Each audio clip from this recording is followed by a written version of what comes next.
Aloha, everyone. Welcome, welcome, welcome to another dose of positivity. We are so happy to anybody who's showing up live in the Facebook groups and LinkedIn. Thank you so much for being here. We have an incredible show for you today, as we do each week on a dose of positivity. But this is particularly dear to my heart because, as you all know, Soil to Soul Solutions, SOUL Solutions, is our company. And we are talking about that very topic today with my special guest, Nany Zabeta, who you are going to be blown away by the wisdom of this powerful woman. She is going to be talking to us today with us about soil health and the transformation process of composting. Now, we're talking composting mostly of the soil, but we're also talking about what it means to compost what doesn't serve you and to nourish what does. There's a lot of metaphors in compost. And as you know, I have written a lot about this in several of my books. And today, while we're waiting for more people to join live, and before I introduce you more deeply to Nany, I'm going to read you something very potent and very... how should I say, stinky, but the smell of pure, really, really unity from one of my books, Living Like the Future Matters. And I mean unity of the microbes.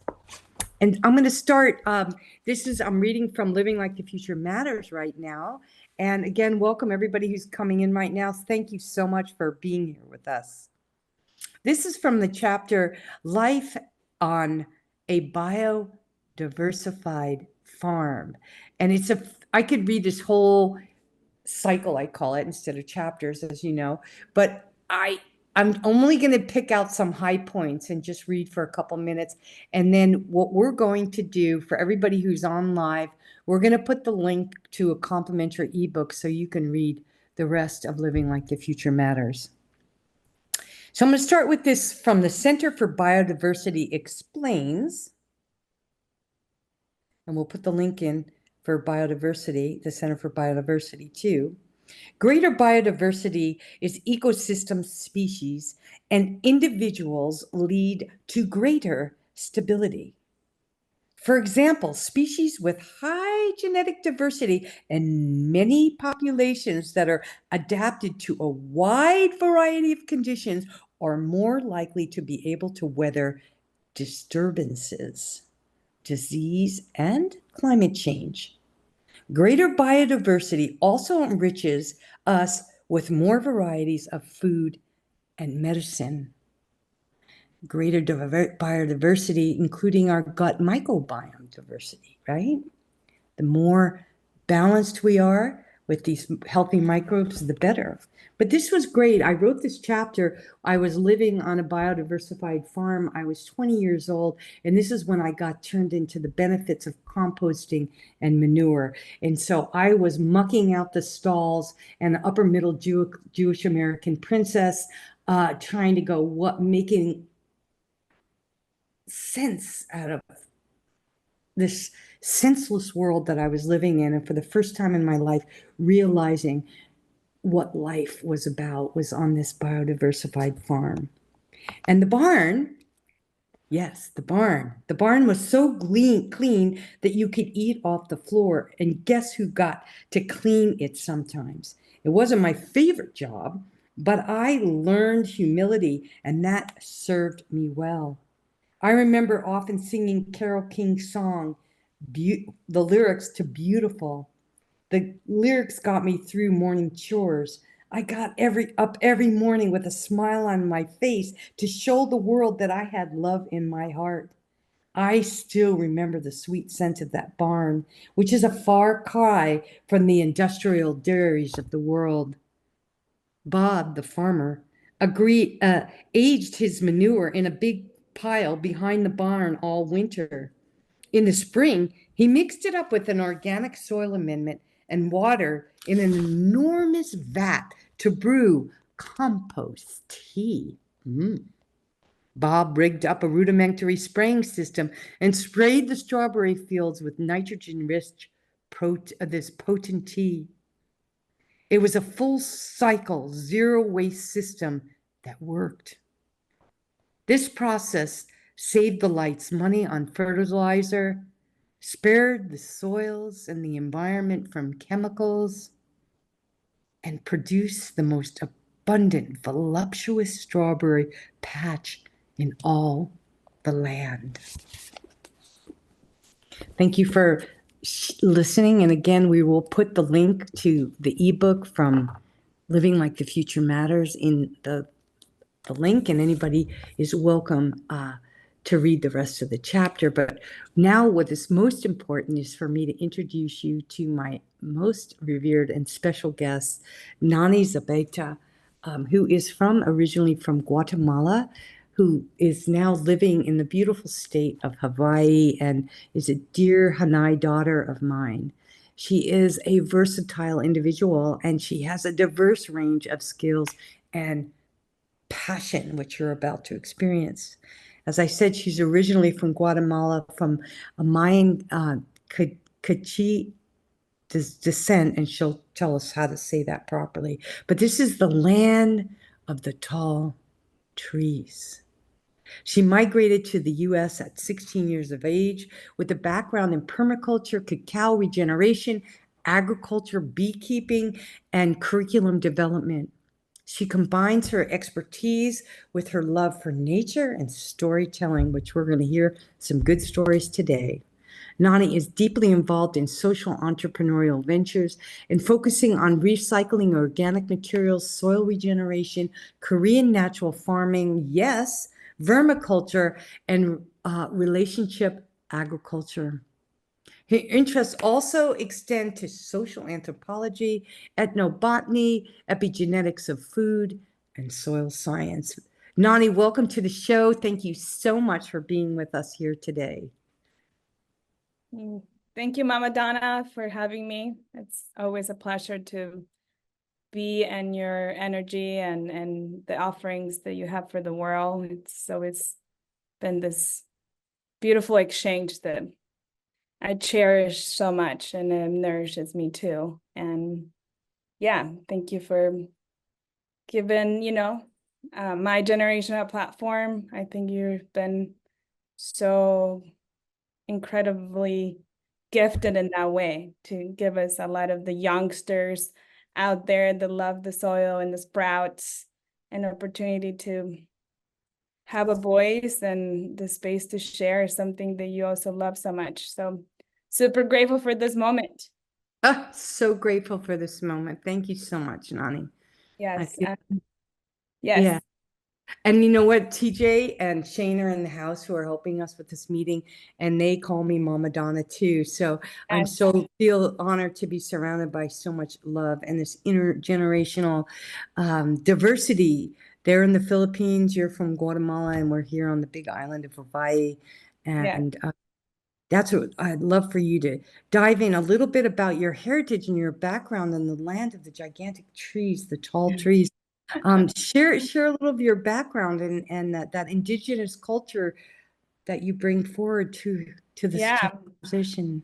So as you said, I grew up in Guatemala. I grew up in the city. I grew up in the concrete jungle. But I always had the chance to go down at the coast with my dad, where he was from, and to spend so much of my other time in the mountains, eating peaches and harvesting corn and running in the pine forest and harvesting wild root orchids and eating them. And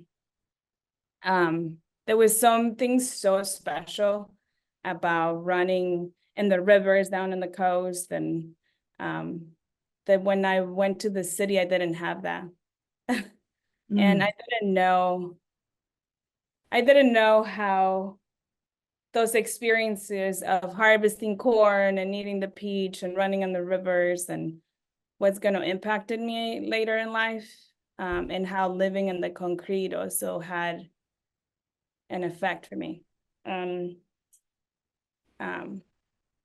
One of my homes in the US was Austin, Texas, and still Austin, Texas, partially, and that's also a city. And what I've learned thus far is that we are of the microbes. Everywhere we go, we collect microbes. And one of the most beautiful things that I'm getting to experience now is this collection of microbiology that I've collected over my life. And has given me really an amazing an amazing, like almost life study to understand how important having that relationships to the microbes we are surrounded with is, in order to understand the space and the place that we're in. And the diversity of that is what keeps us alive. Yeah. It's what keeps us in the fertility of life. And I've been just fortunate to have been, to collect so many microbes from all over.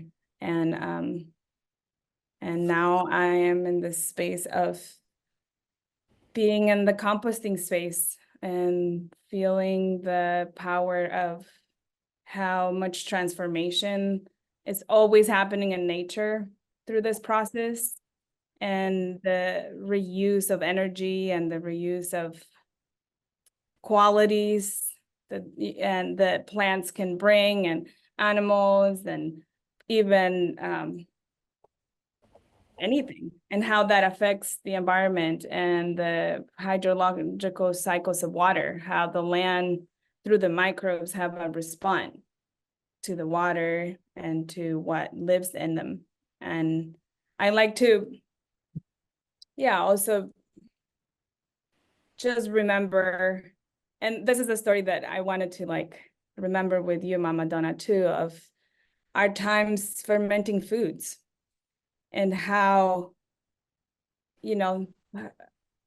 embracing foods through a fermentation process almost like showcase the microbiome that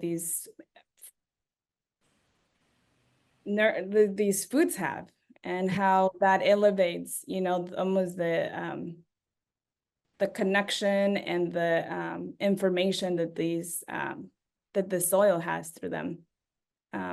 And it's so fascinating. One of my favorite memories as I was getting ready for this was, our time in Kohala, just showing up with massive bowls and all of the food, all the colors of the rainbow, coming into the space and cutting stuff, and how important our microbiome in our hands was too, to activate whatever the plants wanted to almost tell us. And I think you're definitely been one of those beacons. You've been a voice of the microbes, and I just feel so grateful to have that opportunity to share that, this Yeah. passion of ours. Thank you so much for bringing me back to the table of the microbes and having that. And you were so into it, and we were so passionate together. I think that was the best class I ever taught. And people were engaged, and we were passing around the compost. You remember, like I would bring 3 different bags of compost before the class started, and had people relate to the compost to their gut microbiome, and people would cry. I'd say, look at bag number 1, and it was like hardly digested compost, and then bag number 2 was more digested, like most people's, but bag number 3 was hot, right? It was all composted, all broken down, and it got people very emotional, because they realized, oh my God, I am not digesting my food. I'm not hot. I feel horrible. I need to figure out this microbe thing fast. And then we taught people how to make fermented vegetables. And just what you said too, it makes me think, I mean, we make, you said something so potent back there about how the microbes they're everywhere. And in that environment, like you grew up in this concrete jungle, but then you felt alive when you went harvesting corn and eating peaches and being in the nature. There's a totally different microbe experience, and endorphins that you get when you're around the microbes in the soil. And same thing with the sourdough bread baking. And actually, Shen, I'm going to have you put in, people can get, I didn't know if you even know this, Nany, but I wrote a book called Get Cultured. And I wrote about fermenting vegetables. So we're going to put that link in the chat as well. But here, let's go on. We could tell a million stories, and that really got. You can tell I'm grinning from side to side. We're going to do that again, you and me. We're going to have to teach a class, and we can even do it all. Yeah. And we'll So bring the worms. we'll bring the worms. Yeah. Let's talk about soil and worms and manure and worms, and let's talk about compost a little right now, because we've just touched on compost tea, and so just dive right in, and why are you so passionate about compost?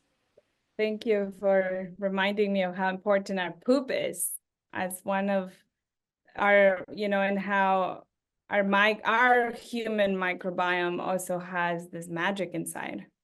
And I think one of the most fascinating things is how our microbiome translates a lot of the information that comes through our food, and how that becomes available through our, through what we defecate. And it makes me think about the worms. The earthworm is one of the most adaptable organisms in the world. It's about 500 million years old, and it has the ability to perform transformation in many different ways. It can adapt from,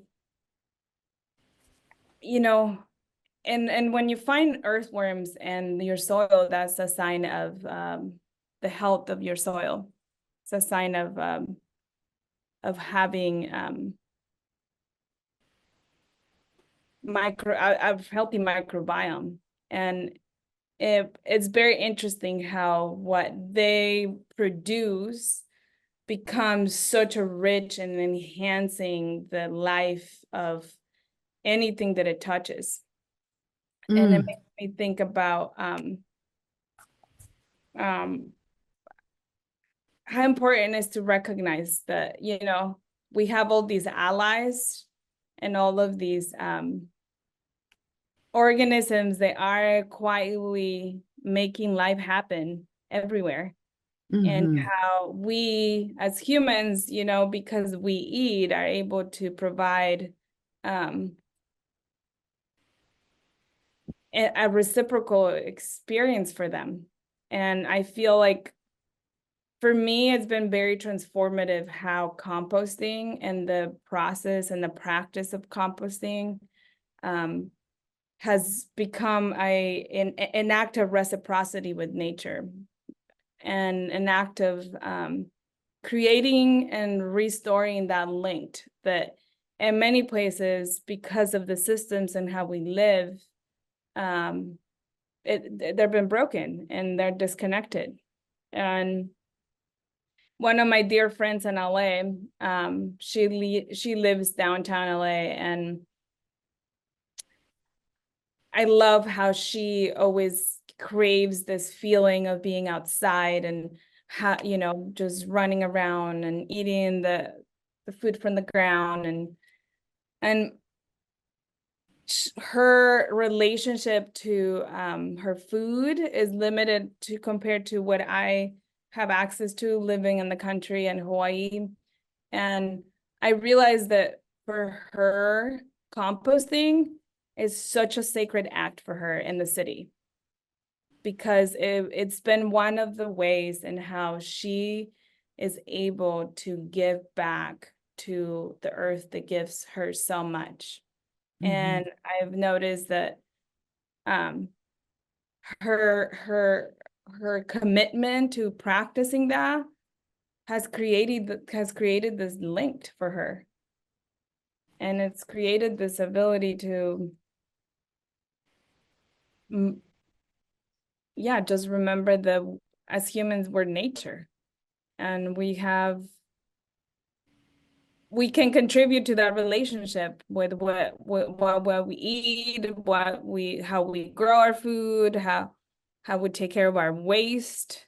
And one of the things that, my work has brought me to is also to redefine the idea of waste. When we think about trash, we think about all of these things, right? Like we have our packaging and our thing, and then we have our food. And we forget that our food is actually a part of the soil if we honor it. Our recycling of the scraps is actually soil. And it's been very interesting to meet individuals and communities and talk about trash and talk about, what's actually in your trash and how to think about, oh, there's carbon in your trash and there's nitrogen in your trash, and what that marriage and interrelationship that nitrogen, carbon, and oxygen and water has. It's actually what creates soil, but it's also your love for knowing and being a part of fostering that relationship between nitrogen and carbon. And that's something that has been really amazing to teach children, because children just get it super fast. They're just like, what do? We want to be green heroes. We want to be friends with the worms and hang out with them and give them food. And it's so amazing how the children digest a lot of this information. They just understand that they get that that's what needs to happen and how they want to contribute. I just want to pop in about the children, and I love that because it's something that is so grassroots and so simple, and that adults just they overcomplicate the world in it's scarring, and if we all can just remember that we are children, and if we compost what doesn't serve us and reminds us to nurture what does, and children seem to understand that transformative action a lot better than adults. But we have to remember we all really are just children in grown-up bodies. But and thank you for bringing that up and making that link, Madonna, because I feel like that's yes, composting has the ability to restore our soils and bring back health and bring back the microorganisms that do that. But as a metaphor for our human experience, composting also can help us, compost what our belief systems and our ways of feeling disconnected. There's this such an amazing innate feeling of seeing transform and trust that that's going to bring life again, that feeling of renewal, that feeling of life after death. And it's so beautiful. It's such a powerful experience. And one of the things that colleagues and friends and researchers and people that have spent a little bit of time here and there with, and on this topic of composting, we have been talking about just human remains and the idea of how do we deal with this body once, it's time to become soil and it's time to become part of the earth again, and how to create that special transition and to put back into what has given us so much, which is nature and the earth, and how we actually have so many allies in the microbial world, in the scientific world, and all kinds of things to make that transition something beautiful and full of life. Yeah. And one of my favorite phrases from you too, and it reminds me of this, is why to retire if you can inspire? Yeah. And why when our bodies are transitioning, we are not able to feel that life again, in a different way. And that's something that I'm very passionate about too. It's how do we compost all of ourselves, all of ourselves, really, from the inside and the outside. Right. Instead of a formaldehyde bath. And you know what? I can't even believe you're bringing up this. I just would love to touch upon this and share this. Yes. My son's business is starting green cemeteries. Oh, beautiful. And it is beautiful. And we've been talking to Brother Brooks, who lives there in Kohala, about, biochar, putting biochar in the burlap bags. And there's whole process. And that is, we're going to be having, well, Brooks will be coming on the show this fall probably, and then, or maybe late summer. And we have somebody who's going to be speaking about green cemeteries Yes, and this whole thing. And we'd love to bring you back in on that because please. I think that topic is hot, actually. It's so hot. With the baby boomers, where are they all going to go? Right? Yes, There are no places, and not everybody, and also the biological, the whole, next to like the trash, the whole disposable way we dispose of the human remains in these cast iron coffins, and it is so toxic.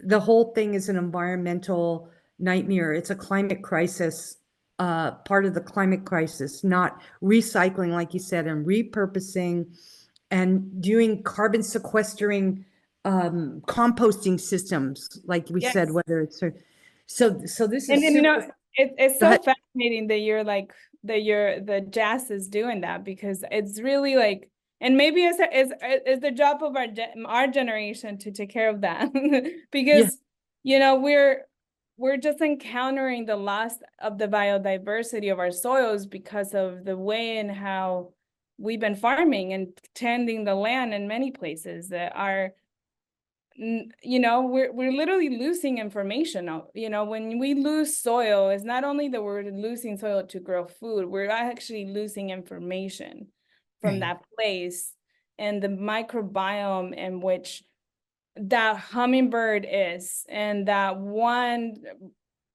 particular ant lives, and that one little sprout that only comes in the summer is. Like, we're literally losing the connection and the information of that space when we lose our soil. Yes. And we need to, as part of this, there's been all this massive conversations around all this grief we feel and this hopeless like feelings around the state of our world and all of the things and our environmental crises. And I feel the composting can bring back hope because everybody can contribute to it. Mm-hmm. Everybody has the ability to think about nitrogen and carbon because of what we eat, Mm-hmm. because of what, and that's life. We're working right now on developing children material around how to teach this type of simple science. Just Yeah. teach them about how it really works and why it works that way. I think as children, I know for me, I'm very curious. And if we can keep that curiosity alive, and how to do a lot of these things that are accessible to us, and it's in our DNA to do this. It's in our DNA to like decode all of these things, Mm-hmm.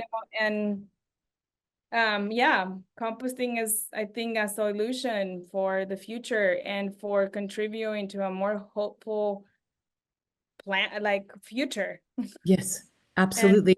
Composting and mycology, we need more mushrooms yes, and compost create that environment, just breaking down these are the keys to reducing the climate crisis right there, sequestering yes, carbon geniuses. So we need to be advocating that, like in our communities. And I'm going to have the girls pop in the blog this week, because in my blog I talk about worms composting, but also give communities that are doing things on larger scales, and what yes. people can do on the home scales and in the school systems.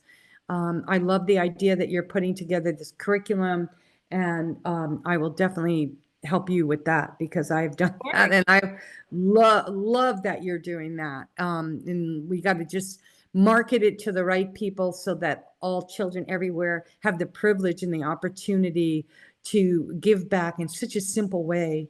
Yes. Now, what I And, wanted to and I do, think one of the beautiful things, and why I was also so excited yeah, to be in this conversation, is that it's so important that these principles and natural things to be passed down into generations.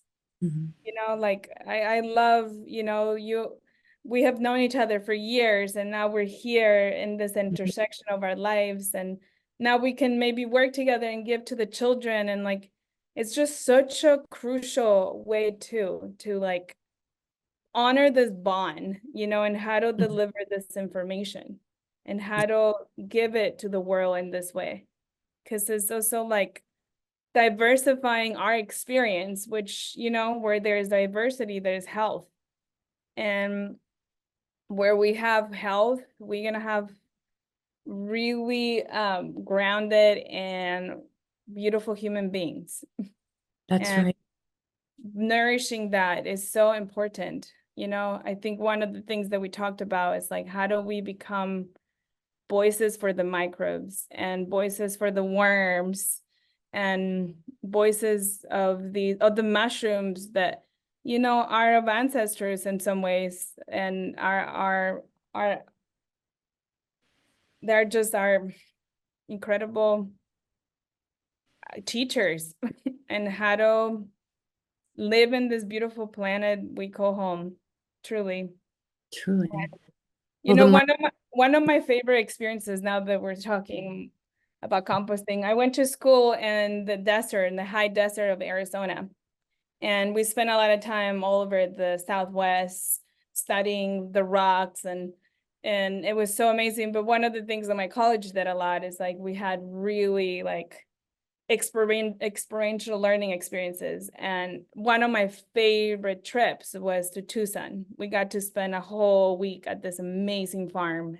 And one of our teachers there was an expert in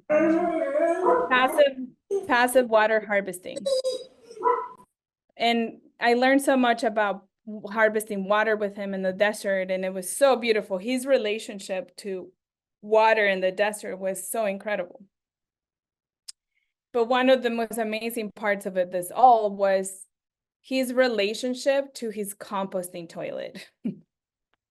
Because when at his home, he will walk through, you know, this backyard full of, like, you could see the red rock, and it's a desert, you know, and you will walk through the backyard, and there was all these oranges, and there was all these citrus, and you could walk through his house into the backyard into his composting toilet. And every morning during citrus season, he will walk through the citrus orchard and harvest an orange and peel it as he walked to his composting toilet. And he will, like, you know, do his thing, and he will use he will try to keep the skin of the orange hold, you know, and he will use that, you know, to finish his things at the compost. And he will, you know, he will have that whole ritual of like harvesting the orange, going to his composting toilet, peeling the thing, and then he will grab from the finished compost a handful of that and put it back into the orange tree that he harvested from that morning. That's And so and it was such a beautiful relationship, because he felt that he was literally contributing back to the health of this tree that was giving him health every day when the citrus season was happening. And that to me really impacted me forever. I grew up in Guatemala with a composting toilet, actually. We didn't have like drainage, and I remember, I mean, even though it was the city, we still had that type of composting, and I grew up in them until I was probably 10. And I remember when the flushing toilet came into my life.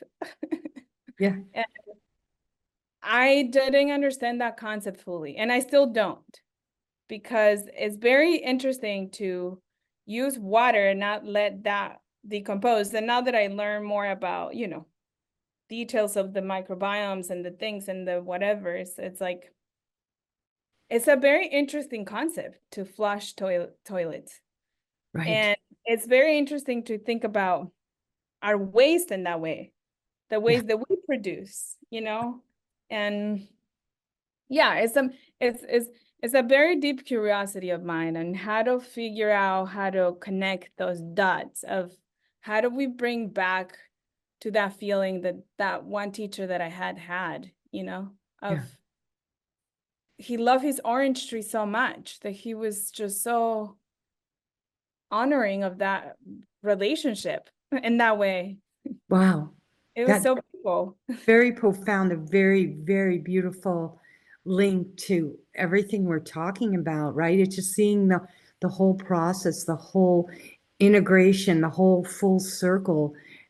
It says it right there in that handful of compost, giving back. Instead of the giving tree, it's not just the giving tree, it's giving back to the giving tree so the tree can Yes. keep giving.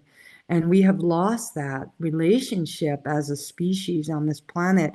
All the other animals in the wild kingdom understand that, except the human animal has some superiority complex that is destroying the civilization that could be so beautiful. And that's why teaching our children and Yes. bringing these simple compost, that story, we could write a little children's book about that, man. That is a good one. I love that. Yeah, it's so beautiful. I always think about this teacher of mine because it was for him, it was such a, you know, it was such a ritual for him to do Yeah. this. It Yeah. was such a beautiful, like he felt so honoring of this of these trees. Yeah.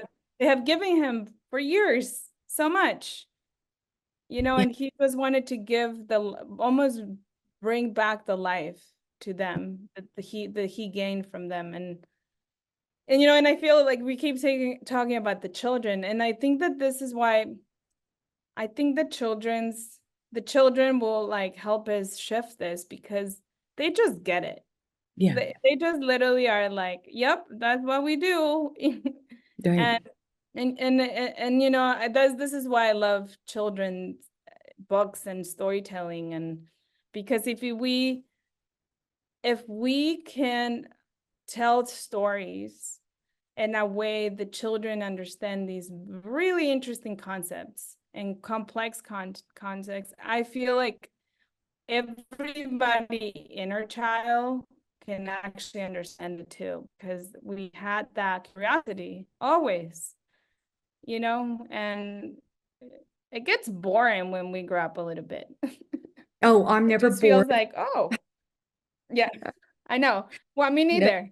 I know you and I definitely are not bored. Never did enough. No, because Ever. we know we are children at heart. Yes, We know that we we are do. children in adults' bodies that are aging a little bit, but that's okay. But I It's wanted to okay. this is like I don't want to say anything like, because I know a couple people probably listen to this. I've interviewed you and I love you guys so much, but this conversation, please everybody share this conversation. I want everybody to hear this. This is so important because without healthy soil, we are dirt, and dirt is dead soil. And when we think about the same thing, and that we only have, I mean, seriously, Nany, we only have like 40 minutes left to this interview, and there's so many other things that I want to cover. But right now, I just want to just take a station break and take a breath, and everybody, take a sip of water. I want you to think about that story without, like, most people go, ooh, gross, shit, poop, fuck, shit, oh shit, I won't talk about poop, and really it is the most valuable resource and the Yes, unsung hero of everything that can save humanity right now. And we've got these feedlots that are just festering toxins and this methane into the atmosphere that is heating up the planet. And it could be turning into this rich, loamy soil amendment, because actually compost is not soil, because soil takes 100 years, maybe 25 years in Hawaii to create the structure of what soil is. Okay. And also, one other really important thing that I want to bring up to people, because you and I are going to go into a discussion, is what's so important about soil. But in a handful of soil, there's as many microbes as there are people on the planet. yes, It used to be a tablespoon. Now it's a handful because there's so many people on the planet. And it does take, people don't realize that when they plow the soil under, that soil is not coming back in your Yeah. lifetime. It's non-renewable in your lifetime. So anytime you lay concrete down or they're paving, I cringe. I've actually gone into full-blown out hysterical crying, seeing malls and things being built, but that's another story for another day. But what I want to bring out right now, just really quick, we're going to put up a couple of our past interviews. One community interview, guys, put that interview, it's up. Also put Don Barnett interview up there about the bees, because this is all tying into a lot of the stuff we're talking about. And also Kat Haber, I think, is in the house, and I'd love you to put her, actually even her first interview back 2 years ago was very powerful, talking about some of these issues on a different level. And I want to thank you all for being here today, you guys. But most important too, that I wanted to, we were talking about something that just I can't ignore not talking about, is this life and death thing, green cemeteries, but Yeah. also people who are fighting for their lives and healthy food, which I want to gear Yes. a lot of the conversation. But I also want to put Tell, a lot of Tell worked with my company Soil to Soul for the past 3 years, and she is literally fighting for her life in China, and she actually is starting to do better. It's been a huge financial burden for her and her family. I'd like to ask all of you who are listening to the show to look at the GoFundMe. We'll put it in the link, and listening to the replay, to help Tell get well and get her back here in the house with us, because she is an incredible human. And no matter how big or small you can contribute, and especially your prayers for Tell, Crystal Love, we love you, Tell. So anyway, getting back to composting, and Kat, if you don't mind going on mute, and that would be really helpful. And then Nany coming back on, because one of the things that I really want to fire up, and this is something Tell brought so deeply to us and a lot of the guests that came on A Dose of Positivity, is talking about health and the gut microbiome, and then health and the gut microbiome in relation to the soil microbiome, and then we're all talking about balance here, and then the relationship for the compost. So and looking at, okay, we're talking about poop, right, Nany? But if people are eating processed horrible foods and taking all these medications that are terrible, going into the sewer systems, it becomes toxic waste almost. So that's why a lot of the guests we bring on the show are health specialists, they're dietitians, holistic health coaches. And this brings us to the point of why it's so important to eat healthy, and how that relates to healthy soil. So Nany, I'd love you to dive into that deeply. Yeah, thank you. And one of my favorite things that the moment I really, I've been in the food. I eat every day. So I have to think about this relationship all the time because of, growing up in Guatemala, I didn't appreciate how rare the type of diet that I grew up with was, because everything was fresh, even though it was the city, my people and the country itself just has not lost this cultural food value of food and sharing it. And it wasn't just about growing it and how it was grown, but it was also about sharing it and about having a relationship with it. And when I moved to the US, my mother developed diabetes, and I started getting sick, and I didn't understand why, because I was still choosing certain foods. I was still sharing, I was eating corn, and I was eating beans, and I was eating what seemed that it was the same of the diet that I grew up with. And I realized that I couldn't understand why I was feeling like I was. I mean, for sure, I was learning a new language and a different culture, and I was in Texas and all of the things. And I think it wasn't until I came to Hawaii that I realized that it was what I was eating, and that was affecting my health, and I had affected my mom's health. And I realized that, and then that I think has brought me into this really massive quest of how the relationship that we have with our food determines our relationship that we have with ourselves, and how the health of the soil determines our health. And because of how we are choosing these days to grow our foods in certain places, and how we are lacking the vital diversity in our soils, that can come from the fertilizers we grow like our food in, or the seeds we're using, or how we process the foods, is lacking that renewal of health. And that's translated into the foods we eat, which is going to translate into the bodies that are taking it. And one of the biggest things that I learned in Hawaii, and it's been one of the most profound lessons of my life, was to eat poi. And the reason why I feel it's so profound is because it brings it all back together to this that you asked, Mama Donna, that the health of the soil determines the health of the people. Because when I learned that in Hawaii, there's a very specific microbiome on the soil.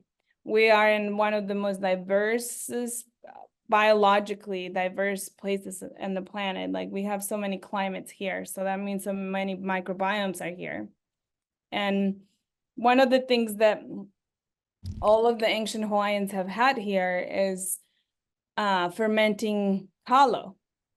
And is, through studies and different things, they have said that the bacteria that you find inside of poi, which is fermented kalo, it's the native root, is only found in the places that poi is made, which means that when you eat this fermented food, you're actually being gifted with the information of this land here, because you can only find it here. And even if you take the kalo and ferment it somewhere else in a different part of the world, it's not going to have the same microbiome. It is not going to be the same. And one of the things that Hawaiians do here is that one of the first foods that babies eat, after they're still being breastfed, is poi. And to me, that practice, and I know that in all of our cultures, we have had that,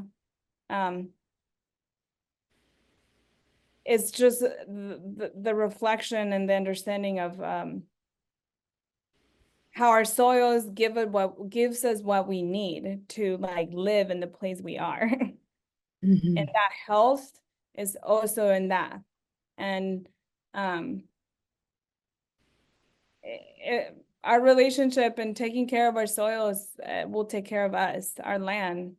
And it's a very, and again, going back to the story of the orange, and going back to fermenting foods and growing the foods and eating foods together and eating it with our hands, and having such a relationship with our foods just feels very sacred and important. It brings a lot of life.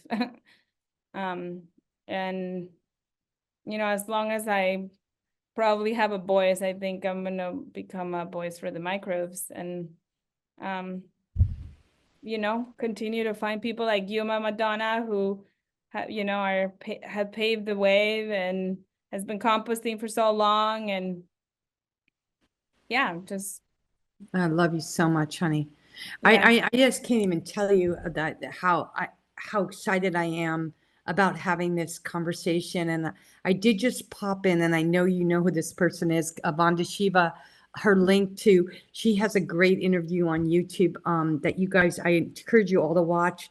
It's about, health and of the soil and food. And Nany and I both, she's one of those, I don't even want to say unsung hero, because she's definitely paved her way, but she is a woman from India who has exposed so much stuff and literally risked her life with the information. She is a PhD, brilliant Indian woman who knows about soil science and can talk the pants off anybody and convince you that what Nany and I have been privileged to share with everybody here today on this interview. I mean, Nany, I can't even tell you how much I appreciate the work you're doing. And I know everybody who's listening to this is absorbing this. This is like high density microbe, energetically vibrating. We haven't even talked about those kind of microbes, right? The energetic microbes. But we will This be is just a scratch on the surface. this scratch in the surface. And we just encourage everybody who's on here to just dive in your community and make it happen there. And just, we only have a few minutes left, Nany, and I just wanted to let everybody know who is coming. Our guest next week is, because that brings people to the show. And this woman, her name is Christine Hoffman, and she is going to be doing, she's very into nature and the earth as well. And she's got an incredible, she's got an incredible video that I'll have to share with you guys. If you can go on Christine Huffman's site and put that link in here, and you will see she talks and sings to the animals, and she has an amazing voice, and she will be singing for us and using her voice for bringing us closer to nature, closer to the soil, closer to the earth. And not everybody's going to go out and put together a community-wide composting system. We realize that not everybody's going to turn their school upside down and create a composting curriculum right away, but that's what Nany's going to do.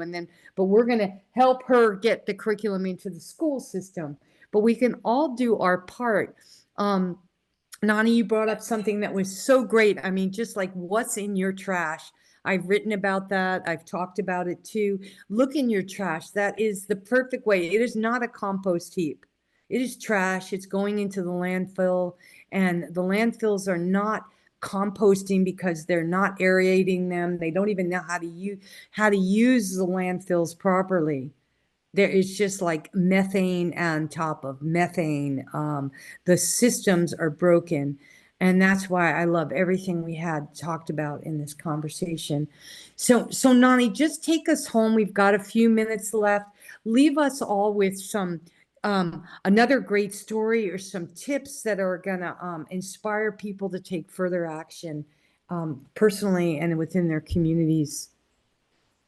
Yeah, thank you. I just think that I want to thank the microbes and I want to thank all the bacteria and all the mushrooms and all of the those invisible forces who have not given up on us. And they are still doing their thing, and they're not questioning who they are. They're just doing their thing, and that includes the worms, and they are just servants of this earth, and so beautiful. And I love the compost is hot. And I love that we get to have these conversations nowadays too, and that we are remembering that this is natural, and that we as humans have a place in nature. Yes, we have created systems that have separated us from our natural state, and we have maybe been considered parasites of things, and we are such an amazing species that has an amazing microbiome inside, and it has the ability to see and the ability to connect and be voices of many things. And I think my prayer with any of my work And any legacy that I'm building is just to remind us humans that we're precious and we are here to contribute to, and that we are essential for this natural cycle called life. And thank you, Mama Donna, for composting and for, giving us all a space to bring renewal and bring more life forward. Nany, it has been a gift, a treasure, and a pleasure. And we will definitely have you back on the show, and we're going to help you get that curriculum out there. And everybody remember that your trash is treasure and your poop is too. Gold. So, yeah, gold, baby, gold. Your right? poop is gold. Just remember that. We just have to have better systems in place, and that is something we are working on together. So thank you, everybody who came on to the live show, everybody who's in Facebook and in LinkedIn. Thank you so much for joining us live.